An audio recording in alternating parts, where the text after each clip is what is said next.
کل کریم، اس رب کریم سے تجھے کس نے دھوکے میں ڈال دیا؟ رب کریم سے کس نے تجھے دور کر دیا؟ یا ایھا الناس اعبدوا، انسانوں کو کہا کہ رب کی بات کرو۔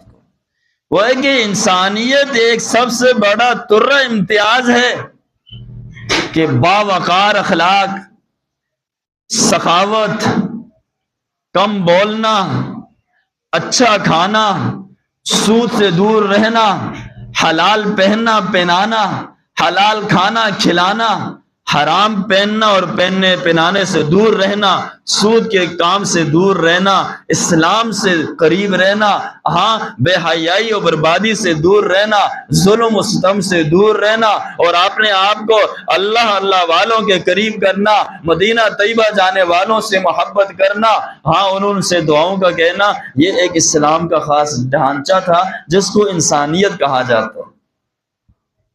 اور انسان، بکری ایک جانور ہے، گائے ایک جانور ہے، مرغی ایک جانور ہے، باحیثیت جانور وہ مجھے اور آپ کو فائدہ دے رہی ہے، مجھے اور آپ کو فائدہ دے رہی ہے۔